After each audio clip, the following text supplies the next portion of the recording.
Bom dia, boa tarde, boa noite para quem está escutando o nosso podcast Buco. Eu estou aqui com uma convidada especial. O nome dela é Júlia Moita Ferreira. Acertei, Júlia? Acertou. Maravilha. Isso mesmo. Maravilha. A Júlia é fisioterapeuta, trabalha na cidade de Teresina, no Piauí, e é uma pessoa que eu acompanho já há algum tempo. Desde que eu entrei no Instagram, tive a sorte de conhecer o perfil dela. E agora vamos poder conversar quase que pessoalmente via internet. Então o podcast de Buco de hoje é Fisioterapia e Odontologia, uma parceria muito importante. Você está ouvindo o podcast Buco, dicas de odontologia, cirurgia bucomaxilofacial e saúde bucal com o especialista Luciano Engelmann Moraes. Júlia, muito prazer por te ter aqui no nosso podcast Buco. A nossa gravação também vai ser utilizada para um vídeo no YouTube. Eu queria primeiro que tu te apresentasse, como que tu chegou até aqui e o que tu faz. Boa tarde, bom dia, boa noite. Eu sou Júlia, eu trabalho com fisioterapia bucomaxilo há 5 anos, no Piauí. Tá? Eu sou formada pela Universidade Nova FAP, é uma universidade particular. Tá? E desde o começo me encantei por buco na faculdade. Então, assim, eu já tinha uma DTM, eu já tinha dores, então cada dia eu me empolgava mais, eu queria saber mais, até porque todo mundo sabe que na faculdade não é tão intenso, o assunto é bem superficial, mas eu sempre estava pesquisando, sempre estava fazendo curso, estava estudando, e hoje aqui em Teresina só tem eu que sou especialista em bucomaxilo. Eu fiz uma especialização em traumatortopedia quando saí da faculdade, porque no Nordeste, onde eu moro, não existia mais a especialização de bucomaxilo, porque não forma turma. Então, para mim, foi bem complicado. Mas eu fiz a traumato e fiz curso de formação em pós-operatório de cirurgia ortognática, fiz curso de formação em DTM e vou estudando, vou pegando livro, vou estudando artigo. E aí meu nome vai saindo, e hoje em dia eu tenho uma parceria com mais de 12 a 15 dentistas e cirurgiões aqui em Teresina, e a gente trabalha em formato de parceria, né? Excelente, excelente. Então, tudo começou na tua TM? Na minha TM. Como paciente. Eu tenho uma DTM. Sim. Eu, como paciente, eu era cobaia na faculdade, sempre fui a cobaia. Sim. E eu sempre me interessava por que não tinha ninguém para me tratar. Sim. Porque será que era uma coisa tão besta, como os médicos dizem, isso é besteira, toma um anti-inflamatório que fica bom. Digo, não, tem alguma coisa que eu tenho que fazer para melhorar. Exato. E aí eu fui buscar, até que meu marido fica dizendo que eu sou autodidata, porque eu pego o livro e estudo sem fazer curso. Eu digo, mas tem que ser, porque só tem eu tenho que ir atrás. E tem que mudar, e tem que inovar sempre, né? Então tem que estudar mesmo, não pode parar não. Muito bom. E dentro da área da fisioterapia, tu verificou assim, essa necessidade, por isso que tu acabou te direcionando, e a gente sabe da importância da fisioterapia não só da parte de disfunção de ATM, bruxismo, mas para cirurgia ortognática. Eu queria que tu conversasse um pouquinho mais sobre isso. Como eu falei, foi bem complicado eu entrar na área, porque, assim, hoje em dia, pelo menos aqui no Piauí, as faculdades não têm mais a matéria de bucomaxilo. Então, assim, é uma batalha diária que eu tenho com os cirurgiões bucomaxilo, de eu chegar até eles e tentar explicar para eles a importância da fisioterapia, tanto no pré-operatório quanto no pós-operatório. Porque eles acham que não precisa, que não tem necessidade, que é besteira, que o paciente em casa vai melhorar. E como eu participo de vários grupos de Facebook, de Instagram, de WhatsApp, de cirurgia ortognática, eu vejo nos lugares que não tem a fisioterapia, o paciente fica 3, 4, 6, 1 ano, 2 anos com parestesia, com dificuldade de abertura bucal, com todo esse processo que ele passa, fica 2, 3 meses sem se alimentar direito. E assim, quando o paciente passa na fisioterapia, no pré, por exemplo, eu explico tudo o que vai acontecer, desde a hora que ele vai entrar no centro cirúrgico até a hora que ele vai sair, e o que vai ser na primeira semana, e na segunda semana, e na terceira semana, o período que eu vou acompanhar ele. No pós-operatório, normalmente eu pego o paciente, depende do cirurgião, ou com 3 dias de pós-operatório, ou no máximo com 15 dias, tá? E aí eu faço toda a parte de drenagem, toda a parte de reposicionamento, eu explico para ele como é que deve dormir, como é que deve acordar, como é que escova os dentes. E aí no decorrer vai tirando o edema, a gente vai fazendo um processo de abertura bucal, o processo de localização da língua, que eles perdem um pouco da noção de onde é que localiza a língua no pós-cirúrgico, né?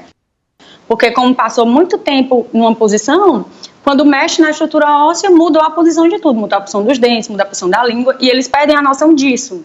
Sim. E aí eu também foco muito na parte da parestesia. Meus pacientes pós-operatório, com 6 meses a 1 ano, eles estão com 99% da parestesia voltada. Tá? Mas assim, precisa de estímulo. Em casa, ele não faz o estímulo, ele tem medo, a mãe tem medo, o esposo, quem que seja, vai cuidar, não tem coragem de pegar, tem medo de, sei lá, tem gente que diz que tem medo de o queixo cair, ou tem medo de puxar e ficar mais inchado. Então, assim, é um processo lento e eu tenho todo o cuidado do mundo. Então, assim, os cirurgiões que me indicam, me dão o paciente e dizem, o paciente é teu, te vira. Assim, claro que a gente tem um retorno com o cirurgião, eu tô tempo mandando mensagem, o paciente está assim, o paciente melhorou, eu já posso fazer isso? Eles vão liberando e eu vou atuando no paciente. Mas meus pacientes com 2 meses estão comendo normal. Tá? Tem abertura de bucal normal, a parestesia já tá sentindo o lábio. Claro que o queixo demora um pouco mais porque é uma estrutura óssea, né? E aí o paciente sente mais dificuldade. Mas aí eu te pergunto, pra que voltar o queixo se ele nem precisa, entendeu? Assim, não é tão importante. Para mim, a importância que volte é essa parte de zigomático e masseter, e lábio inferior e superior. Exato. Voltou lábio inferior e superior, para mim tá perfeito. Sim, tá? sim. Sim, até porque sempre ajuda na parte mastigatória e alimentar, e de fonação, tudo. E eu sempre tenho na minha sala biscoito, bombom mastigável, balinha, chocolate. No decorrer dos atendimentos, eu digo, você pode comer isso em casa. Sim. E aí eu não sei se ele está comendo em casa. Então, para testar se ele está comendo em casa, ele come aqui no meu consultório. E aí eu tenho certeza se ele está fazendo ou não os exercícios, porque às vezes ele faz aqui e acha que está fazendo aqui 1 hora, 40 minutos, tá bom. Sim. E não, tem que testar em casa. Claro. Então eu sempre tenho, depois eu pego para mostrar aqui, uma vasilhinha cheia de bombom, de chocolate, tudo que você imaginar para ele começar a soltar a mastigação. Excelente, excelente. E tu observa que depois que o paciente perde esse medo durante a recuperação de cirurgia ortognática, por exemplo, em que ele, como é mexido a parte muscular e a parte óssea e a muscular. E aí o que acaba acontecendo? O paciente tem medo de começar a voltar a mastigar, e como depois eles se darem conta disso, o que tu faz, o que tu conversa com eles para que eles comecem a utilizar os alimentos de forma mais próxima do normal? Então, como eles têm medo, a verdade é essa, eles saem com medo da cirurgia, com medo de tudo, de chegar alguém perto, eles adquirem uma posição de ombro inferiorizado, aquela posição de medo de alguém chegar perto. Eu sempre vou aqui no consultório batendo, você tem que comer, coma. Vamos fazer o seguinte, você vai comer hoje, por exemplo, um cuscuz. Eu acho que não tem no sul, eu não sei, mas aqui no Piauí a gente come cuscuz, que é um alimento do milho. Sim. Molhado no café. Sim. Então, para eu ter certeza que ele está comendo, sempre eu digo, tira uma foto, me manda uma foto, vamos conversar por WhatsApp. E aí a gente troca foto, eu e o paciente, entendeu? Por exemplo, um purê com macarrão, bem molinho, claro. Quando o paciente vai almoçar, o paciente manda uma foto, olha aqui que eu estou comendo. Aí manda foto do que está comendo. Sim. E muita queixa na volta da alimentação, né? Como essa alimentação menos pastosa, eles reclamam muito como se fosse um cansaço no rosto. Exato. E eu explico, então, quando começar esse cansaço, que é normal, porque você ficou muito tempo sem mastigar, sem movimentar os músculos da face, coloca um pouquinho de água morna 10 minutinhos antes do almoço, depois do almoço. Pronto, vida normal. Se alimenta normal, bota água morna e pronto. Aí bota as ligas, né, que eles ficam de liga muito tempo. Sim, os elásticos, né? Os elásticos, bota as ligas e depois da liga bota água morna e pronto. Legal. Então, assim, relaxou a musculatura, voltou. Mas a água morna é o quê? É para bochechar ou para aplicar numa compressa? Não, para aplicar na compressa, dos dois lados, para acontecer o relaxamento de toda a musculatura facial e ele até melhorar a amplitude de abertura bucal na hora da alimentação. Ah, legal, legal. Tá. Eu vou aproveitar até, ó, vou pegar a gente teve 2 perguntas, já vou passar por uma dessas perguntas aqui, ó, muito legal, olha, tá bem interessante. Eu vou pegar 2 perguntas que a gente recebeu no Instagram, deixa eu pegar aqui, a Jéssica, de Santa Catarina, manda a pergunta que foi o seguinte, ó, deixa eu pegar aqui, Jéssica pergunta o seguinte, nos casos, em primeiro lugar, obrigado pela pergunta, né, Jéssica, aqui, quem sofre de dores na ATM e limitação na abertura, é possível recuperar a abertura com sessões de fisioterapia? Se não, qual o tratamento indicado? Vou mostrar aqui a pergunta dela. Em caso de limitação de dor, claro, a fisioterapia está aí para isso, né? Dor muscular. E eu tenho atendido muito paciente que tem limitação de abertura, que precisa fazer, por exemplo, um canal, que precisa fazer uma cirurgia, por exemplo, sei lá, de retirada do siso, de um pré-molar, alguma coisa mais posterior. E com a fisioterapia, a gente consegue o aumento de abertura bucal, tá? Com relaxamento, alongamento, mobilização. No curso que eu fiz em Belo Horizonte, a gente aprendeu a relaxar a musculatura e aumentar a abertura com a respiração. Então, assim, o que acontece? A gente não sabe respirar. Eu tenho convicção disso, que depois do curso eu aprendi a respirar. Excelente. Mas com a respiração, você consegue ter uma amplitude de abertura bem maior. Então, assim, eu tenho atendido muito paciente de implante, por exemplo, mais velhos, né, pacientes mais velhos, que não têm amplitude necessária para fazer um implante, e vem para a fisioterapia, faz o tratamento, faz o implante e depois volta ao normal. Tá? Então, assim, dor e limitação de abertura, trata com fisioterapia. Aí vem aquela situação que eu falei no começo. A gente tem que ter muito cuidado, os pacientes, no caso, de procurar um fisioterapeuta especialista na área, porque o que eu tenho recebido muito são dos meus colegas profissionais de fisioterapia, que não são especialistas, tá? E acham que é uma besteira, que acham que é simples e fácil de fazer. E ao invés de o paciente melhorar a dor e ter aumento da abertura, ele tem uma diminuição da abertura e um aumento da dor. Então, assim, foi totalmente contrário do que o paciente queria. Então, assim, vai precisar de fisioterapia, procura uma pessoa que tem, não precisa, acho talvez nem especialista, mas que tem pelo menos conhecimento na área, porque realmente é muito minucioso o trabalho. É complicado. Você tentar abrir a boca de uma pessoa que nunca teve uma abertura normal, dói, incomoda no começo. Então, assim, você tem que explicar por que dói, por que tem que fazer aquilo. Então, assim, procura uma pessoa que tenha um pouco de conhecimento na área. Não, excelente, excelente. Eu acho que fecha todas. Inclusive, vou falar da minha experiência, que eu trabalho para os pacientes com disfunção de ATM e bruxismo. A primeira coisa é uma avaliação.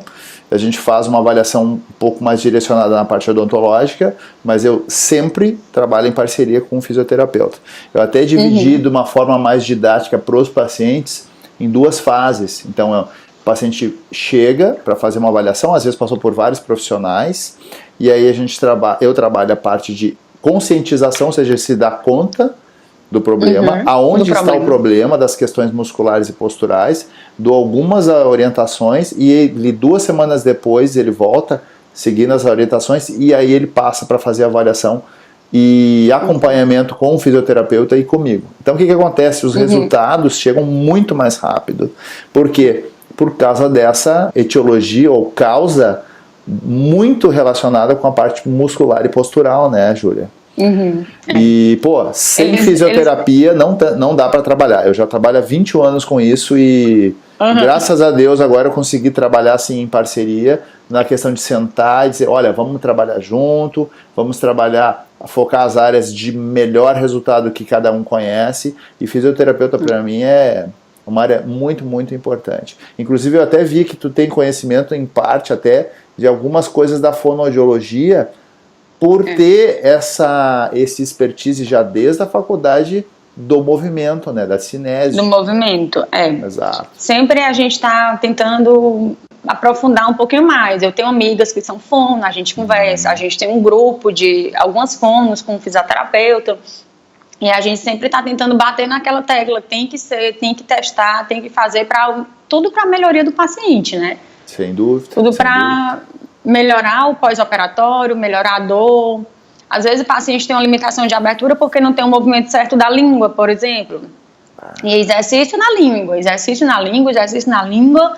Eu sei que muita coisa é da fono, mas aí as minhas amigas que são fono dizem não, mas aí a gente pode juntar a fono com a fisioterapia e fazer um conjunto. Então pronto, então assim, não tem é da fono, é da fisioterapia, não. É do paciente, melhoria dele. Então assim, vamos juntar e ver o que é melhor para o paciente, entendeu? Exato. Pelo menos aqui a gente trabalha assim, a gente consegue amizade nessas horas. Claro, não, e outra, o fundamental é isso, o benefício do paciente. Deixa eu aproveitar e vou passar para a próxima pergunta aqui, ó. Pergunta da Sayonara Mello. Eu não vi a identificação de onde é que ela é, mas ela colocou assim: sofro com bruxismo noturno e acordo com dores na face. O que posso fazer para relaxar a musculatura? Aqui é a pergunta dela. E aí, Júlia, o que dá para fazer? Pronto. Em relação ao bruxismo, a gente sabe que é um ato involuntário e que o paciente acha que só faz o bruxismo, o ranger dos dentes, à noite. E não é, ele tem um bruxismo noturno e diurno. Exato. Então, o que eu sempre indico são esses exercícios respiratórios que são maravilhosos para o bruxismo, tá? Que ela relaxa a musculatura e à noite, mesmo ela tendo o ato de ranger ou de apertar os dentes, vai ser numa intensidade bem menor, porque durante o dia ela não fez o apertamento ou o ranger dos dentes. Então, à noite, ela, mesmo fazendo durante aquelas 8, 9 horas que ela vai dormir, ela não vai ter tanto estresse nos músculos da face. Então, assim, o tratamento que eu uso para bruxismo é a respiração, né, que eu te falei, que ele relaxa toda a musculatura facial e toda a região cervical, trapézio. E eu uso muito kinésio, que é a bandagem, que ele relaxa a musculatura, o paciente vai para casa com a musculatura relaxada e fica 3, 4, 5, 6, 7 dias, dependendo do paciente, com aquela musculatura relaxada. E mesmo ele apertando os dentes ou rangendo durante a noite, não é suficiente para estressar os músculos da face dele. Tá? Então, assim, a gente tem uma parceria, eu tenho uma parceria grande com um dentista que é especialista em DTM e sempre tem dado certo. Excelente. Respiração, claro, eu faço um pouco de eletroterapia, um pouco de tração cervical, um pouco de postura, mas termina vai para casa com a kinésio, que é a bandagem, né? Ele fica de 5 a 7 dias com a bandagem e eu só vejo ele uma vez por semana. Então, é o tempo que ele precisa se adaptar, aprender a respirar, aprender a localização da língua para relaxar a musculatura facial e ele vai entender que mesmo aquele período de 8, 9, 7 a 10 horas de sono não vai estressar a musculatura dele tanto como estressava antes. Sim. Entendeu? Pô, muito legal, muito legal. Essa sobre a cinésio para DTM é novidade para mim, gostei. Vamos gravar um podcast sobre isso. Não, e uma coisa que eu estava comentando num outro podcast foi sobre, que está gravado, a gente ainda não colocou, que era na verdade era uma preparação para esse podcast nosso, da nossa conversa, que era o seguinte: por que o tratamento de bruxismo não dá certo? E o que acontece é o seguinte, é uma palavra bem simples, alguns pacientes passam por propostas de tratamento de DTM e bruxismo sem revisões. É simplesmente entregar um dispositivo interoclusal e mandar embora. E é essa que acaba sendo a diferença principal na abordagem do paciente. Comparando a abordagem só entregar um dispositivo, como se fosse uma solução mágica, e o acompanhamento de fisioterapeuta. Ou seja, o fisioterapeuta, por conhecer as questões do movimento e musculatura e postura, sabe que é fundamental, no mínimo, fazer mais de uma sessão de acompanhamento, ou seja, revisões é a palavra para colocar essa chave, né? Meus pacientes, eles fazem o protocolo, que eu, 8, 9 atendimentos, e a gente sempre tem uma revisão, um retorno de uma vez por mês. Então, assim, não é só aqueles 10 atendimentos e o paciente vai para casa, tchau, nunca mais eu vou ver o paciente. Não, a gente tem um retorno, nem que seja por WhatsApp, ou ele manda foto, ou ele manda vídeo, como é que tá sendo a respiração, se tá melhor, se pode melhorar. Então, assim, eu tenho sempre um contato futuro com os pacientes. Não porque ele veio, pagou o atendimento, que eu vou abandonar. Não, eu não abandono o paciente. Às vezes pergunta, doutora, dá pra senhora me explicar aqui pelo WhatsApp? Eu queria fazer uma pergunta para ti. com a tua vivência, como é que tu administra essa questão do tratamento do paciente que está utilizando algum dispositivo interoclusal de um dentista que está em parceria contigo, do ponto de vista fisioterápico? O que você faz como mais um apoio para o tratamento, para complementar? Pronto, então, como eu te falei, eu tenho um dentista que é especialista em DTM, e sempre com ele faz a placa, manda o paciente para mim. Então, quando o paciente já está com mais ou menos um mês, 15 dias a um mês de placa, né, que ele tem que fazer uma questão de adaptação, ele faz aquela, tipo lixa, né, para ficar compatível com a mordida. Isso. Então, quando ele chega a esse um mês de placa, eu começo o tratamento muscular, tá? Então, assim, relaxamento muscular, para que ele consiga, à noite, como eu te falei, mesmo ele tendo apertamento ou ranger dos dentes com a placa, ele não consegue ter mais tanto estresse muscular depois de que ele dá o início à fisioterapia. Sim. Tá? Muito paciente, eles têm muito estresse cervical, trapézio, ao redor das escápulas, e eu faço todo esse processo de postura com alongamento. Eu uso muito ventosa também, aqueles copinhos, né, para fazer o relaxamento muscular. Legal. E a gente consegue uma melhora da qualidade de vida muito grande do paciente em relação a isso, porque ele consegue relaxar muscularmente, né, falando, e aí ele consegue diminuir a força que ele coloca na hora de apertar ou ranger os dentes. Então, assim, acaba que o paciente tira a placa por conta própria e para de sentir dor. Então, assim, ele ajeita a parte da oclusão, né, com a placa, mas acaba que o próprio paciente se dá alta da placa, fica fazendo fisioterapias uma vez por mês, 2 vezes ao mês, momentos mais esporádicos, assim, e aí ele consegue ter uma melhora da qualidade de vida bem mais rápida, né, mas claro que foi um tratamento meu e do dentista especialista. Claro, claro. Inclusive até a questão de utilizar a placa, ela serve para a gente tirar aquele fator de gatilho para a disfunção de origem mastigatória, né? Então isso é fundamental, é uma coisa que eu falo para os pacientes, a questão é a seguinte, a melhora do ponto de vista mastigatório e dental, ela só vai se manter com a fisioterapia acompanhada, não tem outro jeito.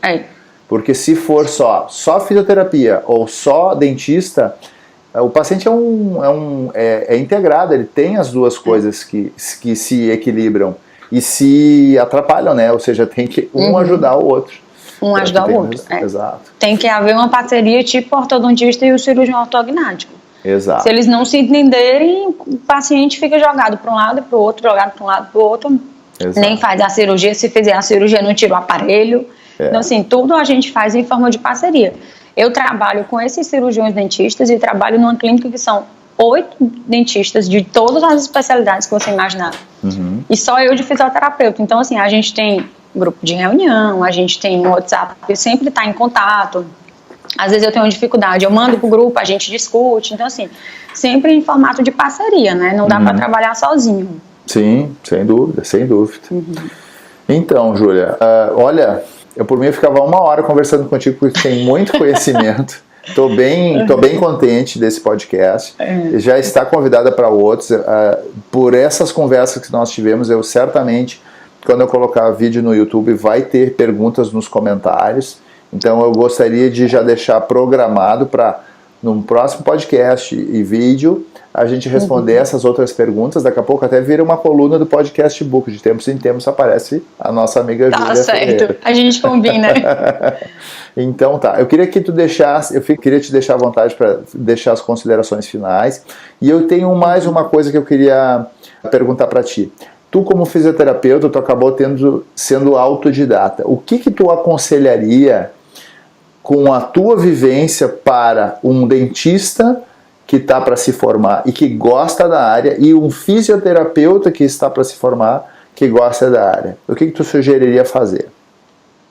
Então, o fisioterapeuta que gosta da área, eu acho que ele tem que começar como eu comecei, com cursos, esses cursos simples, anatomia palpatória, curso de DTM, até para ele ter um conhecimento da área, porque assim, eu sempre digo quando eu dou curso que não é fácil, tá?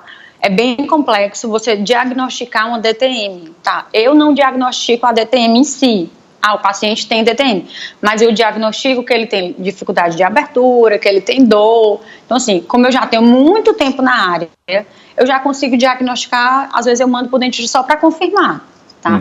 Mas, assim, muito curso, muito artigo. Eu tenho no meu e-mail, eu fiz salvei naquele Google acadêmico, fisioterapia, DTM, ATM, bruxismo, dificuldade de abertura. Então, assim, diariamente eu estou recebendo artigo, eu estou recebendo artigo em inglês, artigo em francês, em espanhol, em todas as línguas, e eu sempre estou lendo, sempre estou renovando, sempre estou vendo na internet o que tem de novidade. Como eu tenho um Instagram aberto ao público, eu tenho, por exemplo, você que mora no Rio Grande do Sul, eu tenho gente que mora no Rio, cirurgiões dentistas que moram em todos os lugares do Brasil. Então, assim, a gente sempre está em contato para ver novidade, para ver o que pode melhorar na fisioterapia, o que a gente pode fazer para uma parceria, por exemplo, tá? Então, assim, eu sempre estou indo atrás, sempre estou sentando na mesa com outros fisioterapeutas para ver, vamos atrás, vamos ver o que a gente pode fazer. Se a gente fizer assim, não é melhor? Assim, eu acho que a classe da fisioterapia ainda é muito nova em relação a isso. Então, assim, como tem poucos profissionais, fica difícil da gente discutir muita coisa. Mas sempre tem uma novidade. Então, assim, fez o curso, tem interesse na área da fisioterapia, vai atrás de livro. Eu estudo muito livro de odonto. Então, assim, eu não estudo só livro de fisioterapia. Hoje em dia eu sei localização de todos os dentes. Por exemplo, o paciente faz uma ortognática, eu vou para a cirurgia ortognática com o cirurgião. Eu participo, assim, eu assisto a cirurgia, eu fico lá perguntando igual uma criança, e isso aqui, por que não faz isso? E agora? E os pontos onde são? Então, assim, eu tenho muito embasamento nisso, porque eu estou indo sempre atrás. Eu não fico olhando vídeo no YouTube, não. Eu nunca olhei vídeo no YouTube. Eu vou atrás do que eu quero. Por exemplo, tem um grupo que é um neurologista, um dentista, um cirurgião. O paciente chama, a gente faz reunião, discute caso clínico. Já tem um neurologista em torno da fisioterapia também. Paciente com DTM que vai para o neurologista. O neurologista manda para mim e a gente fica entrando em contato e conseguindo melhorar a qualidade de vida do paciente, que é a dor, no caso, né, da fisioterapia. E para os dentistas, né, parte de odontologia, eu já consigo trabalhar, por exemplo, o curso, eu já trabalho com bichectomia, que aqui está bem alto. Então, assim, no curso de bichectomia para cirurgião dentista, eu dou uma aula sobre a fisioterapia, sobre a importância da fisioterapia naquele momento. Quando eu vou entrar em contato com algum dentista novo, cirurgião dentista, por exemplo, que é mais pós-ortognática, né? Eu chego na sala do cirurgião e ele está lá com uma folha com 20 perguntas para mim. Então, assim, eu tenho que ter conhecimento na área para eu ter que responder e ter que convencer ele que a fisioterapia tem função. Tem melhora na qualidade do paciente, o paciente vai melhorar mais rápido, vai diminuir o edema mais rápido. Então, assim, já tem alguns dentistas que, por exemplo, operam na sexta, domingo eu estou atendendo o paciente em domicílio. Então, assim, um mês o paciente está bom, está bem melhor. Eu dou alta ao paciente e digo, agora é por sua conta. Tá? Então, assim, tira a medicação, o tempo dos elásticos diminui, o edema diminui, ele aprende a dormir, aprende a respirar, aprende a localização da língua, aprende tudo. Então, assim, tudo se torna mais rápido quando você trabalha com parcerias. Essas aulas que eu dou no curso de bichectomia já tem 1 ano, então todo mês são alunos novos e a gente vai fechando parcerias com alunos novos e vai aumentando o círculo de amizades, de profissionais. E eu acho que tem que ser assim, você tem que ir atrás de alguém que tem conhecimento na área e não pegar qualquer pessoa e dizer, vai ser você. Tá? Então, assim, eu pego muito paciente de fisioterapia, de outros fisioterapeutas, que o paciente diz, mas eu só fazia choquinho, aquela luz vermelha e gelo. Então, assim, eu não faço choquinho, eu faço choquinho para drenar, claro, mas o meu trabalho é bem manual. Então, assim, é terapia manual. Eu pego no paciente, converso com o paciente, às vezes o paciente tem uma DTM de pura emocional. Exato. De desencargo emocional, não é nada, ele não tem nada, ele não tem ponto gatilho, ele não tem encurtamento, não tem nada, ele tem um problema emocional. Então, assim, acaba que eu sou psicóloga, fisioterapeuta, fono, dentista, dou opinião, tiro, boto. Então, assim, é uma parceria que eu sempre estou querendo aumentar, né? Claro. Sempre estou indo atrás de curso, estou indo atrás de... Já fiz curso de de odontologia misturado com DTM. Um curso que eu fiz não era só para fisioterapeuta, então era fisioterapeuta, dentista, radiologista. Então, assim, a gente tem um contato bem mais amplo, né, com os profissionais, que eu acho que tem que ser isso. Os dentistas também têm que se preocupar com isso, de aumentar o ramo, de achar que eu sou dentista e pronto, eu faço tudo sozinho. Eu acho que não é mais assim. Acho que o futuro da gente é uma parceria sempre aumentando com outros profissionais e mais conhecimento. Às vezes, por exemplo, os dentistas aqui da clínica, o ortodontista já manda paciente para mim dando o que ele acha que, uma opinião que ele acha que... Um dia eu comentei com ele, por exemplo, eu acho que ele tem DTM, eu acho que é melhor fazer fisioterapia que vai melhorar. E a gente entra em parceria, o ortodontista comigo, e o paciente vai melhorando, entendeu? Eu acho que é uma questão de conhecimento e de parceria mesmo, que tem que ser tanto da fisioterapia como dos dentistas que estão entrando na área. Sim, com certeza. Não, excelente. E hoje em dia, assim, não existe desculpa para não ter parcerias, porque hoje o meio digital facilita, a comunicação é cada vez mais fácil, o importante é buscar. E esse ato de buscar é fundamental. Lógico, buscar profissionais que estejam dispostos, né, a trocar informações, conhecimento. Mas isso... Graças a Deus ainda tem bastante gente e as pessoas estão se dando conta que compartilhar, a gente aumenta conhecimento, não diminui, né? Bom, Júlia, eu gostaria, em primeiro lugar, te agradecer muito. Um podcast é muito pouco para te ouvir. Tem que fazer mais. Nós vamos fazer mais. A gente tem que combinar mais. Vamos combinar mais. Mas eu gostei muito, eu te agradeço de coração. Estava excelente o material. Vamos preparar mais pautas para os próximos episódios. E eu quero deixar aqui aberto para quem tiver alguma dúvida, algum comentário, pode deixar na descrição ou desse podcast ou desse vídeo no YouTube ou no Facebook, para que a gente possa produzir mais conteúdo e passar para você que é interessado em fisioterapia e aplicação em odontologia. Júlia, mais uma vez, muito obrigado, até breve e um grande abraço. Eu que agradeço, doutor Luciano, pela participação, né, no YouTube, no podcast, e assim, vamos aumentar a parceria, vamos ver se a gente consegue fazer mais, que é interessante, é legal compartilhar conhecimento, e eu também adquiro conhecimento com você, claro. Então, sim, claro, eu que agradeço a oportunidade. Não, maravilha. Um grande abraço para você que ouve e assiste esse vídeo. Você ouviu Podcast Buco. Para mais dicas de odontologia e cirurgia bucomaxilofacial, acesse www.lucianobuco.com.